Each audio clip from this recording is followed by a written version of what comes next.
Heavy prowler, push 5 metres, rest 60 seconds, unload sprint 10 metres, 3 minutes rest in between. Then power, speed, so technique, speed, power, strength, supplementary core. Done. Let's go. Speed skaters. So the first thing you got to realise, changing direction is a closed skill. So that means it's predetermined, where agility is open and it's reactive. So you can only train agility by actually reading the play better and responding to the external stimulus. That's why we do a lot of box wave. It's like cut, right, shuffle, shuffle, reverse back, because you've got to respond to the outside stimulus. So I coach him push to move. So when we coach change of direction or lateral speed, we use an acronym called POW, push to move, athletic base load, center of gravity. So we always want to abduct and push. So what I mean by that is when we're going to right, we push off our left. When we're going to left, we push off our right. So we use that powerful muscle of glutes, because we know glutes is a big muscle. We're going to create more force. We're going to create more distance at changing direction. So what he's doing here is, what are you doing? Just trying to give a bit of a guide. Okay, well, using cones is always good for people who don't understand it that well. That's fine for a lower individual like you.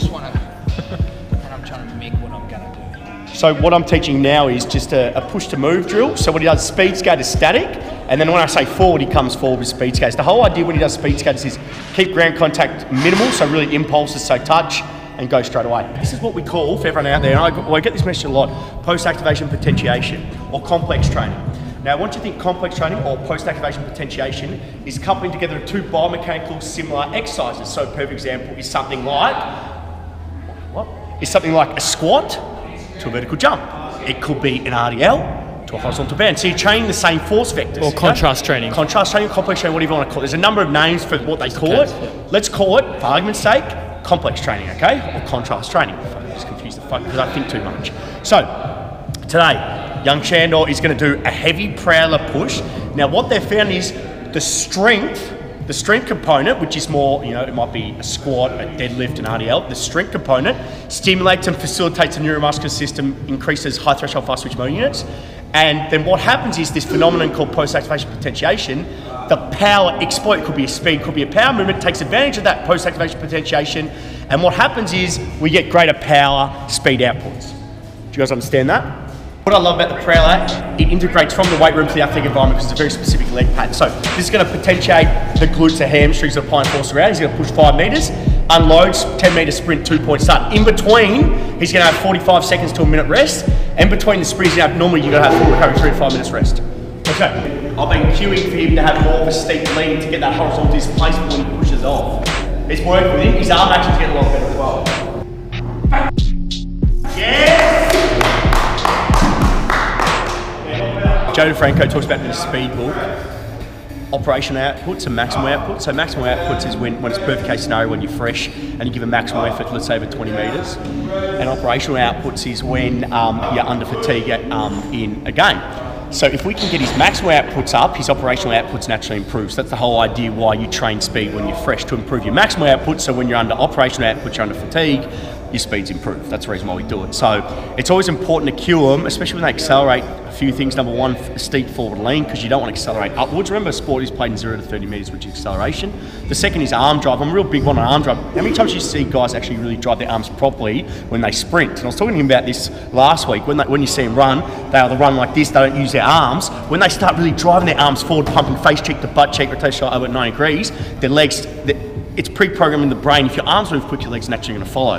The third thing, which is the big one, you have to realise you don't want fast feet when you accelerate, because acceleration is correlated with what, Alex? Stride length, stride frequency. Correct, but its ability to apply force into the ground, which we know is a factor of relative strength. So ground contact time is going to be longer. So you don't want quick feet. That's why, i.e. the fast feet ladders are fucking stupid. And I've been over this before. Have to apply force around. Let's go. 3, 2, 1, go. Yeah. Hands up. You do that. I don't know why. Don't do that.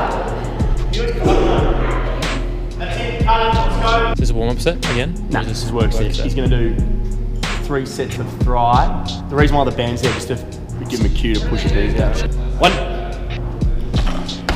Nice. And again. 2. Good. Again. 1 more. 3. Good, racket, nice. Mate, look at his BMO, it's gonna pop. I just quickly saw his feet, and if you actually know what runners are meant for, they're actually force absorption. you got to think, what do I need to choose for, especially for this? We want to apply more force around, so we want force production. So what I love about, you look at his shoes and you look at they've got a cushioning aspect to it, so it's going to dissipate force, which makes sense. So it's easier on the joint. So you want runners for that. For this, we want greater surface area. We want to be applying force around. We want as much force generation as possible. That's the reason why I say that. A lot of people see me see how guys deadlift without shoes. I like it without shoes. You feel the form a lot better. So some of my guys squat without shoes. He's got 4 sets of 3. This is going to be too light for him. If I know him, it'll be too light. So we'll do 2 sets of this, and we're just going to ramp it up for the last 2 sets. Jump! Good. 1. Press. 2. Press. Smooth. 3. Press. Up. 3 minutes. 1. Press. 2. Press. 3. Press. Get up.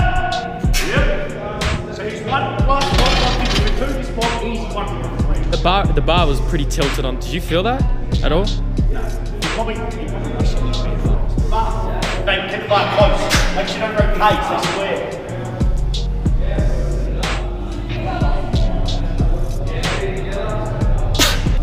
Press. 4. Closer, closer. Press.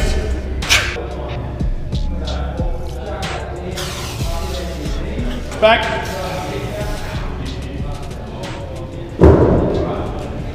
How much more weight do you think you could do? I don't know. Before, I don't think you want to go too heavy because then you just start using your shoulders. Yeah. Hey, Wood?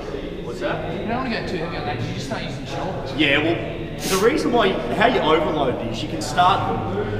Actually, my first progression would be like, you know, you're on your knees on the fit ball coming forward, then you go your normal rollouts, and then you can start adding a little bit low. But you don't want to go kind of heavier than that. That's hard though, isn't it? Yeah, but that's good. I'm not using my shoulders. Yeah. You want to maintain, you keep it through your You core. want to be able to draw back without having to muscle Without it muscle back. it back. Yeah. Just suck your belly button through to your tailbone.